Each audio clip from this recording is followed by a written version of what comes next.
नमस्कार, स्वागत है आप सबका हमारे चैनल में। चैनल का नाम है मेरी किताबें। पुस्तक जीत आपकी, जिसके लेखक हैं शिव खेड़ा। प्रस्तुत है पुस्तक का अगला भाग। ऐ दुनिया, आज मेरे बेटे का स्कूल में पहला दिन है। ऐ दुनिया, मेरे बच्चे का हाथ थाम लो, आज इसका स्कूल में पहला दिन है। कुछ देर को इसके लिए हर चीज़ नई और अजनबी होगी, इसीलिए मैं उम्मीद करता हूँ कि आप इसके साथ नरमी से पेश आएँ। आप तो जानते ही हैं कि इसका संसार अब तक घर तक ही सीमित था। इसने अपनी चार दीवारी के बाहर कभी झांका नहीं था। यह अब तक घर का राजा रहा है।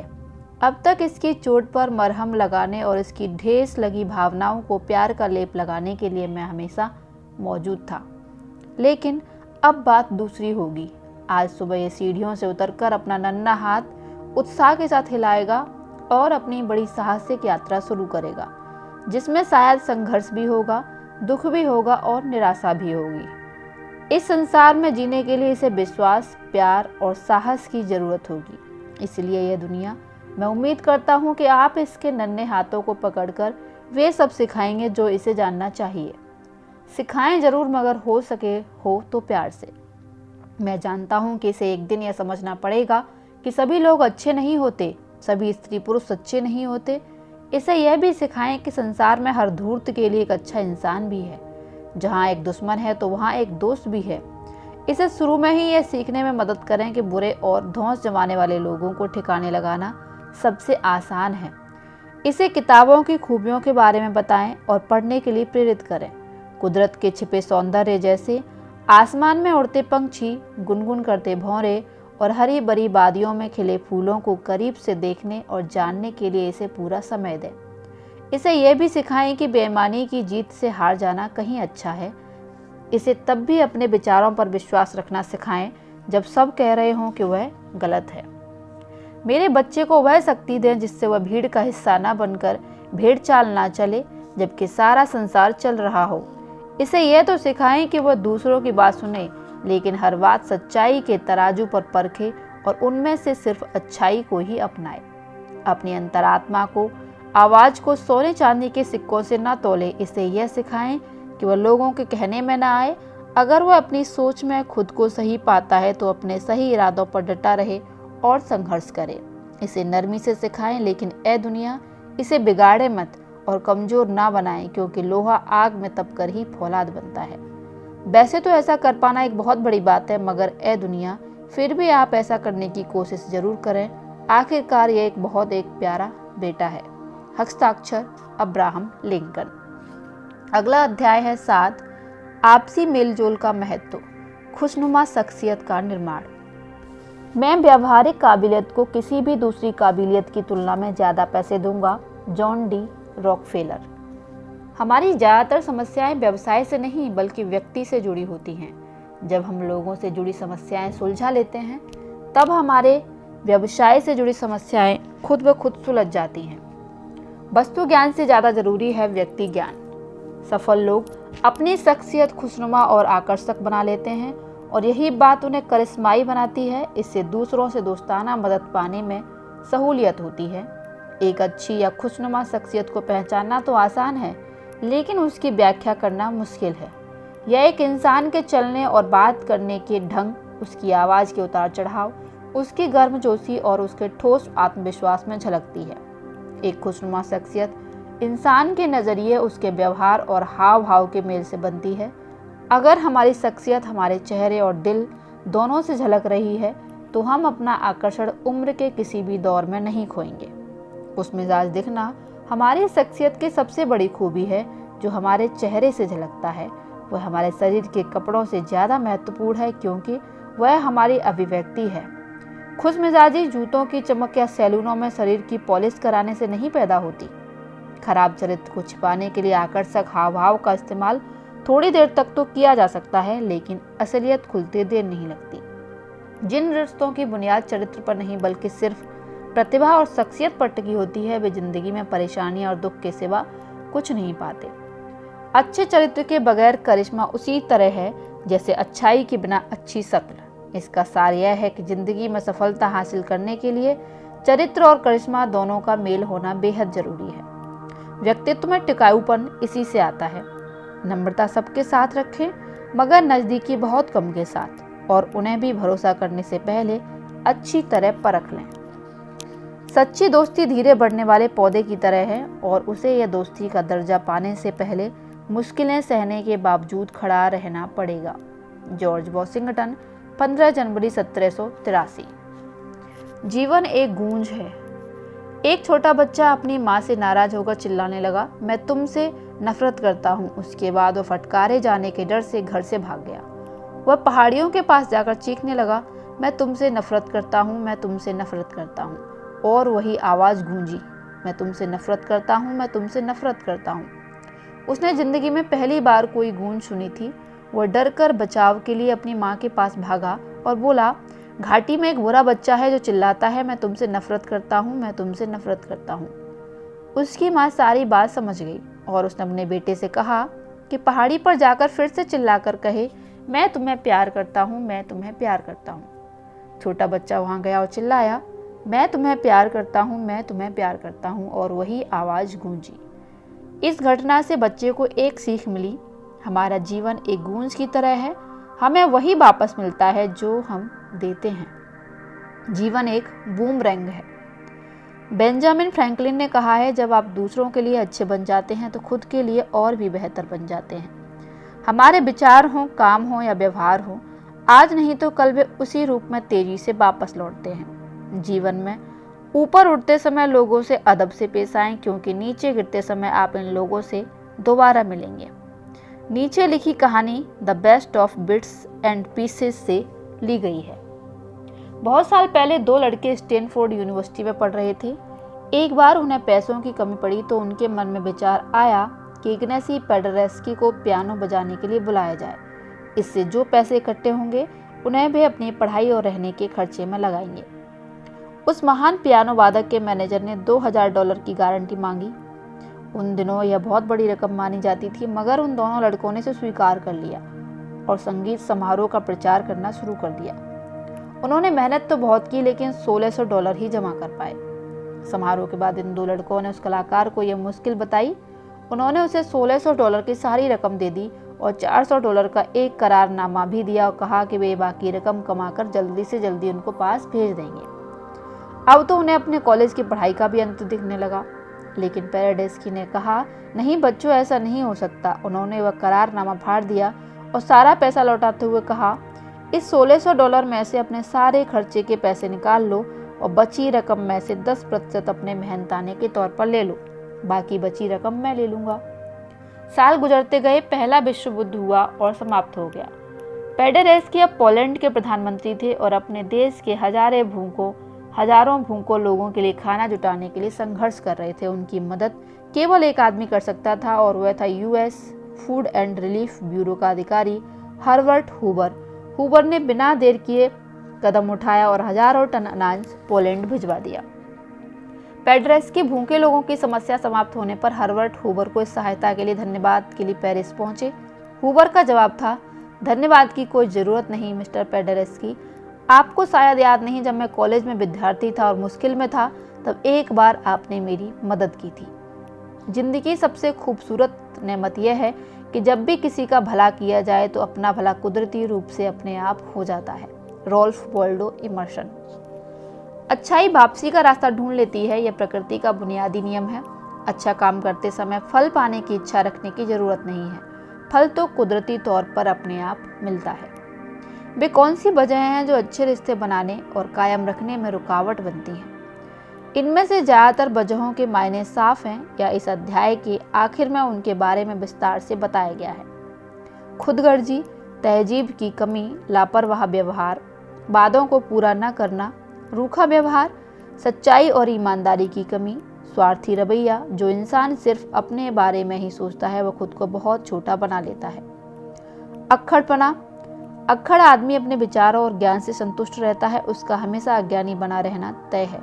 अहंकार, चूंकि कुदरत खाली जगह को पसंद नहीं करती, इसलिए वह खाली दिमाग को अहंकार से भर देती है।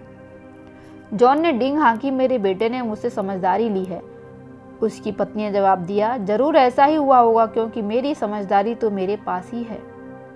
सकारात्मक नजरिया, बंद दिमाग, ध्यान से सुनने की कमी, संशयवादी मिजाज, नैतिक मूल्यों के सम्मान की कमी, अनुशासन की कमी, दया की कमी, क्रूरता कमजोरी की निशानी है। उतावलापन, क्रोध, गुस्सा इंसान को मुश्किल में डालता है और अहंकार उसे आगे बढ़ने से रोकता है। तिकड़मी व्यवहार, सामना करने की हिम्मत ना होना। तुनक मिजाजी, अस्थिरता, सच्चाई को अस्वीकार करना। पिछले बुरे अनुभव, उपेक्षा का नजरिया, उपेक्षित होने की भावना, अच्छा एहसास नहीं, यह दिलचस्पी की कमी जाहिर करता है। लालच, समुद्र के पानी की तरह जितना पीते हैं प्यास उतनी ही बढ़ती है। इस सूची में शायद सारी बातें नहीं हैं। हम में से ज़्यादातर लोगों में ऊपर लिखे कुछ लक्षण हो सकते हैं। किसी में एक बात ज़्यादा हो सकती है और किसी में एक कम। हमारा मकसद इन क्षेत्रों को परखना और सही राह पर आना है। अहंकार और गर्व में अंतर। अहंकार सही रिश्ते बनाने में सबसे बड़ी रुकावट होता है। अहंकार अपने आप में नशा है। यह नुकसानदेह किस्म का गर्व है जो अड़ियलपने को जन्म देता है। स्वस्थ गर्व तो किसी काम के पूरा होने से मिलने वाली विनम्र संतुष्टि की भावना है। अहंकार से दिमाग चढ़ जाता है, जबकि गर्व की भावना से आदमी का हृदय विशाल होता है। दिमाग जितना चढ़ा होगा सिरदर्दी उतनी बड़ी होगी और दिल जितना बड़ा होगा विनम्रता उतनी ज़्यादा होगी। किसी की उपलब्धियां चाहे कितनी ही बड़ी क्यों ना हो, बददिमागी का हक किसी को नहीं है। गर्व जरूर होना चाहिए लेकिन बददिमागी नहीं। अहंकार, मैं सब कुछ जानता हूँ वाला नजरिया। एक अहंकारी व्यक्ति की दुनिया उसी से शुरू होती है और उसी पर खत्म होती है और वह समझता है कि दुनिया उसी के इर्द गिर्द घूमती है। अहंकारी व्यक्ति स्वाभाविक रूप से खुशमिजाज नहीं होता, बल्कि गलती से कभी कभी खुशमिजाज हो जाता है। एक बॉस ने अपने एक कर्मचारी से पूछा, तुम्हें तनख्वाह में कितनी बढ़ोतरी चाहिए? उस कर्मचारी ने कहा, बहुत ज़्यादा, मैं भगवान से इसकी प्रार्थना करता आया हूँ। बॉस ने जवाब दिया, अब तुम्हें यह नहीं मिल सकती क्योंकि तुमने मुझसे ऊंचे अधिकारी से बात की है। एक अहंकारी दूसरों को सदा नीचा दिखाता है। अहंकार का भाव ऐसा बाम है जो मूर्खता के दर्द को कम कर देता है। न्यूड्रे रॉक ने। अपनी भलाई के बारे में सोचने और स्वार्थी होने में क्या अंतर है? इन दोनों शब्दों के बीच का फर्क समझना जरूरी है। स्वार्थी होना नकारात्मक और बर्बादी लाने वाला भाव होता है। यह रिश्तों को तोड़ता है क्योंकि यह गलत मूल्यों पर आधारित होता है। स्वार्थी व्यक्ति पाने और खोने के सिद्धांत पर विश्वास करता है। दूसरी ओर अपनी भलाई की चिंता करना उचित है। इससे समृद्धि, मानसिक शांति, अच्छी सेहत और खुशियां बढ़ती हैं। अपनी भलाई चाहने की भावना सबकी जीत में विश्वास करती है। ईर्ष्या, द्वेष, केकड़ा स्वभाव। ईर्ष्या उस बाघ की तरह है जो न केवल अपने शिकार को बल्कि उस हृदय को भी चीर डालती है जिसमें यह बसती है। Michael Beer. केकड़ा स्वभाव क्या है? क्या आप जानते हैं कि यदि आप केकड़े को किसी खुले हुए बक्से में डाल दें तो भी वे बक्से में ही रहेंगे? केकड़े रेंगते हुए आसानी से बाहर निकलकर आजाद हो सकते हैं, मगर ऐसा हो नहीं पाता क्योंकि केकड़ों का स्वभाव ऐसा होने से रोकता है।